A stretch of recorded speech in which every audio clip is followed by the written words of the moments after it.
घर परिवार से जुड़ी हुई सभी जिम्मेदारियों को हम बखूबी निभाते हैं, पर कभी कभी इन जिम्मेदारियों में हम इतने घिर जाते हैं कि अपने लिए बिल्कुल भी टाइम नहीं निकाल पाते हैं।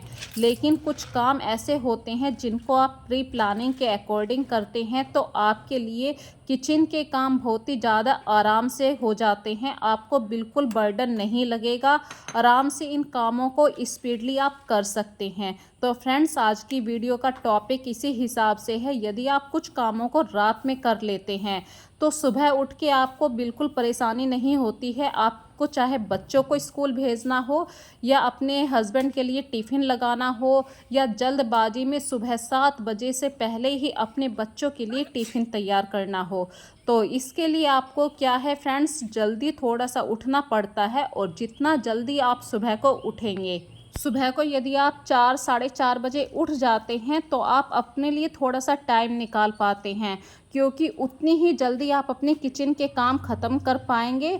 और सुबह ही सुबह, आजकल क्या है फ्रेंड्स, गर्मियों में उमस ज़्यादा हो गई है, तो आपके बच्चों के स्कूल का थोड़ा सा टाइम जल्दी कर दिया है। 7 बजे स्कूल लग जाता है तो बच्चे पौने 7 बजे घर से निकलते हैं, तो मुझे करीब 6:30 बजे तक खाना तैयार कर देना होता है।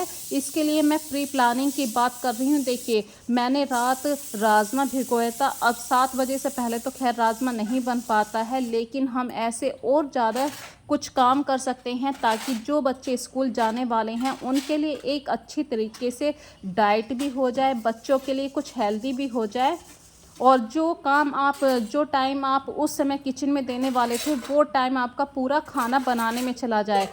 और प्लानिंग की बात कर रही थी, तो रात में यदि आप बर्तन साफ़ करके सोते हैं तो सुबह को ये बर्तन बिल्कुल सूखे हुए मिलते हैं।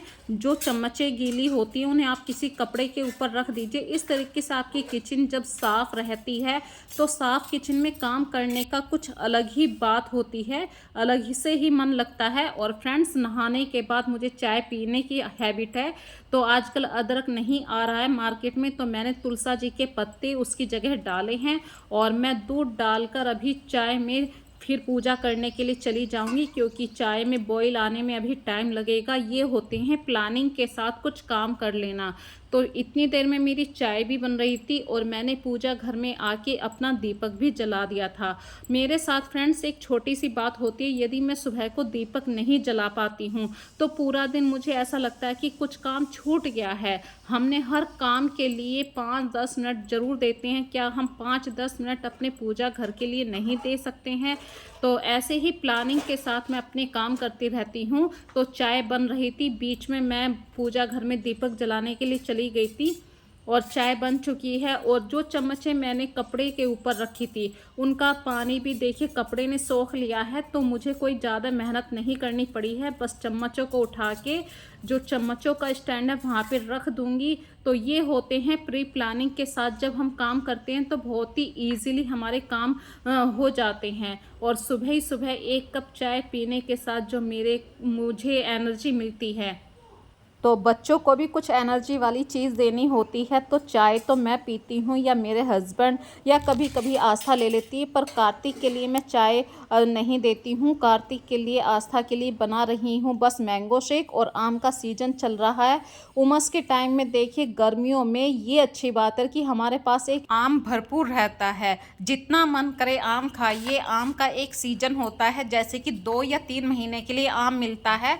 तो मेरे घर में देखिए काफ़ी सारे मैंगो आते हैं, और वो भी दशहरी मैंगो को मैं पसंद करती हूँ, दशहरी आम जिसको बोलते हैं। और कार्तिक फ्रेंड्स में मतलब कार्तिक को क्या है, एक प्रॉब्लम है, यदि वो आम को चूस के खाता है तो उसके होठों पर एलर्जी हो जाती है। यदि मैं इस तरीके से चॉप करके देती हूँ तो कोई प्रॉब्लम नहीं है। तो मैंने फिर यही देखा कि भाई काफ़ी बार कार्तिक का मुँह इस तरीके से मतलब फल जाता है, जिसको हम अपनी भाषा में फल कहते हैं, फल जाता है। तो मैं कार्तिक को अक्सर या तो जूस दिया करती हूँ, मैंगो शेक, या फिर चॉप करा हुआ मैंगो। तो मैंने चॉप करा हुआ मैंगो फ्रिज में रख दिया है ताकि वो ठंडा हो जाए। और थोड़ा सा मैंगो शेक बना रही हूँ। भाई सुबह सुबह कुछ एनर्जी चाहिए बच्चों के लिए भी। और 7 बजे तक मतलब ऐसा भी नहीं है कि बस खाते रहो खाते रहो। बच्चों का थोड़ा सा ऐसे होता है कि मूड के हिसाब से खाते हैं। थोड़ा सा मैंगो शेक पी लिया, 2 पीस उन्होंने आम के खा लिए, इस तरीके से उनका पेट भर जाता है। और प्री प्लानिंग यदि हम पहले से ही अपनी किचन में करके रखते हैं, जैसे बच्चों के स्कूल जाने से पहले उनके लिए मैंगो शेक बना देना, आम काट के रख देना, क्योंकि भाई टाइम लगता है आम का जूस बनाने में। तो बच्चों के लिए थोड़ा सा आराम से हो जाता है कि हमें भी उस टाइम इतना जल्दबाजी नहीं होती यदि हम 10-15 मिनट इन चीज़ों को पहले से पहले प्रिपेयर करके रख देते हैं। इसी तरीके से रात में मैंने जो किशमिश भिगोई थी उसके अंदर आधा नींबू निचोड़ के मेरे हस्बैंड सुबह को खाली पेट पीते हैं। इससे क्या है, अंदर से बिल्कुल क्लियर हो जाता है। किसी ने बोला था कि सुबह ही सुबह खाली पेट नींबू का पानी और किशमिश वाला पानी पिया करो। और देखिए फ्रेंड्स, बातों बातों में टाइम होने वाला कार्तिक के स्कूल का। तो मैं 2 पराठे बना रही हूँ कार्तिक के लिए भी और आस्था के लिए भी, क्योंकि दोनों जल्दी में जाएंगे। आस्था की कोचिंग क्लास शुरू हो जाएगी लेकिन वो बीच में आ जाएगी, तो जब तक तो राजमा बन जाएगा, लेकिन एक पराठा तो आस्था के लिए भी चाहिए। और उमस के टाइम में देखिए, आप कोशिश कीजिए हर सूरत में अपने बच्चों को खाना खिलाकर ही भेजें। हम तो पूरा दिन घर में रहते हैं, कुछ ना कुछ खा लेते हैं। यदि बच्चे खाली पेट चले जाते हैं तो हमें कहीं ना कहीं फील होता है कि आज हमारे बच्चों ने कुछ नहीं खाया। और उमस के टाइम में बच्चों की हेल्थ से बड़ा कुछ भी नहीं है। अक्सर आपने सुना भी होगा कि ज़्यादा गर्मी की वजह से बच्चे बेहोश हो गए हैं। तो ऐसी प्रॉब्लम का कभी सामना करना पड़े, तो इसके लिए अपने बच्चों की हेल्थ के बारे में ज़रूर सोचिए। आस्था भी चली गई है, कार्तिक भी चला गया है, और एक पराठा फ्रेंड्स मैंने अपने लिए भी सेक लिया है, क्योंकि भाई काफ़ी टाइम से मैं भी उठी हुई हूँ और मैं चाय के साथ एक पराठा ले लूँगी और एक पराठा भी हस्बैंड को भी दूँगी। वे जाएंगे करीब 8:45 के आसपास, और 8:45 तक मैं राजमा छोक दूँगी। तो एक एक पराठा अगर हम टाइम से ले लेते हैं तो थोड़ी सी एनर्जी आ जाती है। और पराठा भी उनको नहीं दूंगी। उनके लिए जो मैंने रात में किशमिश भिगोई थी, किशमिश के अंदर मैंने थोड़ा सा नींबू निचोड़ कर उन्हें दे देती हूँ। इससे क्या है कि बॉडी बिल्कुल अंदर से साफ़ हो जाती है। और कुछ चीज़ों को यदि हम किसी की बात को मान के करना शुरू कर देते हैं तो ये अच्छी ही बात होती है। मुझे किसी ने बोला था, यदि गर्मियों के दिनों में आपको ऐसा लगता है कि थकान वाला शरीर हो चुका है तो आप रात में किशमिश वाले पानी को ज़रूर पीजिए नींबू निचोड़ के। तो जब से मैं ये सारी काम करने लगी हूँ उमस वाले टाइम में। और फ्रेंड्स, अभी हस्बैंड को नींबू पानी देकर आने के बाद मैंने भी एक पराठा खा लिया है और मैं आ गई हूँ राजमा में तड़का लगाने के लिए। स्टार्टिंग में मैंने एक वर्ड बोला था, प्री प्लानिंग की वीडियो। आज की जो वीडियो है वो प्री प्लानिंग के ऊपर ही है। यदि मैं रात में राजमा को नहीं भिगोती तो सुबह के वक्त में मुझे खाना बनाने में दिक्कत होती। कहीं ना कहीं दिमाग ये सोचता रहता कि आज क्या बनाऊं। तो कुछ बातों के लिए प्री प्लानिंग बहुत अच्छी होती है, जो हमारे आने वाले दिन हफ्ते की तैयारी बहुत ही ईजीली कर देते हैं, जिसकी वजह से हमें परेशानी थोड़ी कम होती है। ये ज़रूरी है कि हाँ, हम किचन को सही से ऑर्गेनाइज नहीं करेंगे। जैसे कि अभी मैं खाना बना रही हूँ, यदि सही से जो कंटेनर मैं उतारूँगी उन्हें सही से नहीं रखूँगी तो मेरे जो किचन का काम है वो बिल्कुल फैल जाएगा, जो मैं कंट्रोल नहीं कर पाऊँगी। और फैली हुई किचन को देख के अच्छे अच्छे का दिमाग हिल जाता है। और वैसे भी हम होम मेकर को तो फैली हुई किचन बिल्कुल भी नहीं भाती। और फैली हुई किचन में जब हम कुकिंग का काम करते हैं तो बिल्कुल भी हम उस काम को एंजॉय नहीं कर सकते हैं। तो आज की वीडियो में आपके साथ किचन रूटीन में शेयर करने जा रही हूँ। मैं अपने काम किस तरीके से टाइम के अकॉर्डिंग कर लेती हूँ, टाइम से बच्चों को भेज देती हूँ, और मैं सुबह को किस समय से उठती हूँ, कब मैं मतलब 4 बजे उठती हूँ, 5 बजे उठती हूँ, और जब मैं जाके 9 बजे तक अपना किचन बिल्कुल नीट एंड क्लीन कर लेती हूँ।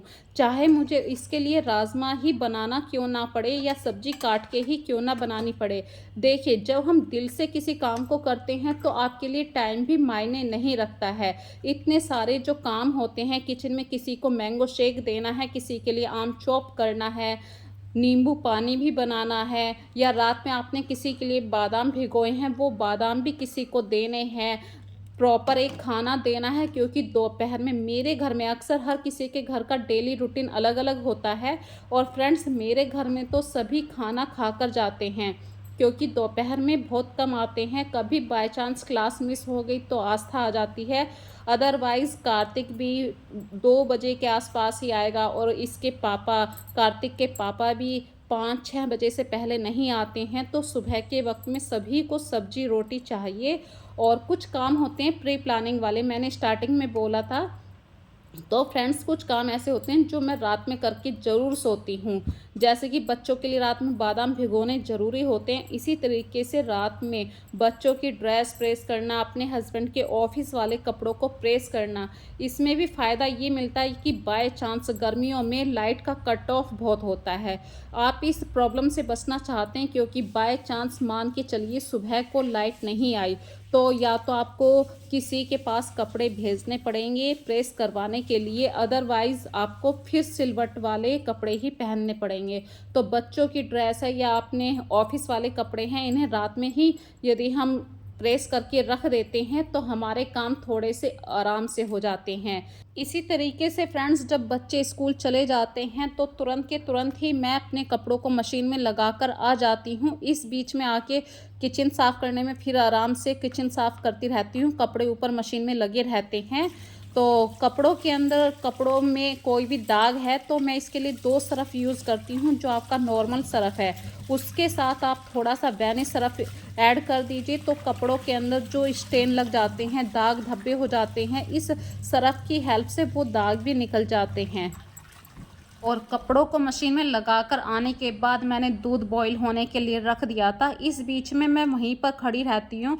कुछ ना कुछ अपने किचन को ऑर्गेनाइज़ करने के लिए मैं वहीं पे कुछ ना कुछ ऐसे काम करती रहती हूँ, जैसे किचन के जो खाली कंटेनर है या ग्रोसरी है उन्हें फिलअप करना, क्योंकि डेली बेस पे कुछ ना कुछ हमारे डिब्बे खाली होते रहते हैं। और फिर बात करती हूँ अपने किचन को नीट एंड क्लीन करने के लिए। इसके लिए जैसे ही खाना बन जाता है तुरंत गैस से जो कढ़ाई है उन्हें वहाँ से हटा देना, और जो मेरे डेली यूज़ पे कंटेनर यूज़ होते हैं उनको अच्छी तरीके से एक बार दिन में वाइप करके रख देना, क्योंकि ये हैबिट जो होती है इससे आपके जो कंटेनर हैं वो हमेशा साफ़ रहते हैं।